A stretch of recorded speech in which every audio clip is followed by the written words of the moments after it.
This is part 2 of the Michael Cox story that I started yesterday. Where I left off was that on May 29th, 1997, Officer Kenneth Conley was called before the grand jury and asked to give testimony. And here's where it starts up again. Consistent with Cox's version of events, Conley testified that when he arrived at the dead end of Woodruff Way, his vehicle was about the fourth or fifth police car in line behind the suspect's gold Lexus, approximately 40 feet away. Also consistent with Cox's account, Conley testified that once the Lexus skidded to a stop, a black male wearing a brown leather jacket exited from the passenger side of the Lexus and ran to the right towards a fence. Conley exited his vehicle in pursuit. While in pursuit, Conley observed the suspect scale the fence, drop down on the other side, and start to run. Conley testified that he made all of these observations as he pursued the suspect, beginning from the time the suspect first exited the gold Lexus up to the time when the suspect landed on the other side of the fence and started to run. According to Cox's testimony, Conley made these observations at precisely the same time that Cox was chasing right behind the suspect. However, before the grand jury, Conley testified that during that time he did not observe anyone, either in plain clothes or in uniform, between him and the suspect. This is in direct conflict with Cox's account. And this is how Conley testified. I'm just going to read some of these, not all of them. This is at the grand jury. All right, now, Officer Conley, when you were chasing the suspect as he went over the fence, did you see any other individual chasing him as well? No, I did not. Did you see anyone else in plain clothes behind him as he went towards the fence? No, I didn't. Did you see, as he went on top of the fence or climbed the fence, another individual in plain clothes standing there trying to grab him? No, I did not. When you saw the suspect get to the top of the fence, did you see another individual in plain clothes grabbing part of his clothing? No, I did not. And then it just goes on like that. So basically, he saw nothing. Now, there were two other people that also testified. Officer Walker and the suspect, Robert Brown. Officer Walker corroborated Cox's version of events up to the point when the suspect climbed over the fence and dropped down on the other side. And the question is, did you see Officer Cox reach for the person on the fence? Yes, he did. What did the person who went over the fence do once they went over the fence? Once he went over the fence, he fell.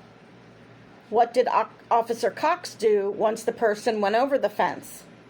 Answer, I don't know. Walker says that after observing the suspect fall on the other side of the fence, Walker ran from his car straight ahead to a hole in the fence.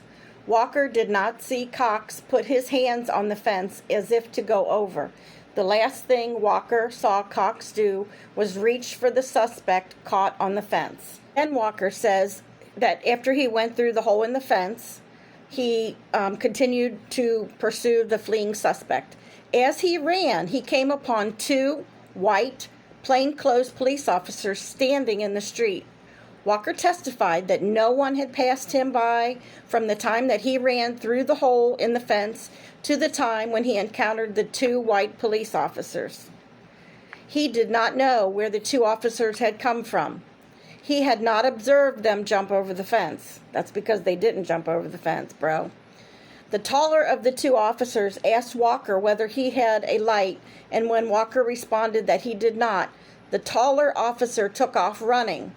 Walker followed approximately 2 yards behind. During the chase, the tall white officer in front of Walker dropped his radio. Walker stopped to pick up the radio and then continued in pursuit. When the tall white officer finally apprehended the suspect, Walker returned his radio to him. At trial, Walker testified that the tall white officer was approximately the same height and size as the defendant, Kenneth Conley. Now, this is just going to be the last little bit. I just wanted to tell you what the suspect, Robert Brown, testified to. He testified to everything that you've heard before, that he got out of the car, he ran to the fence, he climbed over the fence, he got caught on the fence, he got uncaught, fell when he jumped down, and laid there for a second. And when he did, he said, Brown remained on the ground for a moment and observed a black man wearing a black hoodie start to go for the fence. As the man grabbed for the fence, Brown observed a police officer hit the man twice on the back of the head with a billy club or a flashlight or something shaped like a pipe. Brown described the police officer as a tall black man with a mustache wearing a Boston uniform and a badge. Then Brown observed a second officer come over to the fence to assist the tall black officer in wrestling the black man to the ground. Once the man was down on the ground, Brown testified that approximately 3 or 4 other police officers, uniformed and plain clothes, came over to the fence and began to kick the man. At this point, Brown stood up to run. As he stood up, Brown made eye contact with a tall white officer on the other side of the fence. Brown testified that he did not observe this white officer kick the man on the ground. I will be back with part 3 shortly.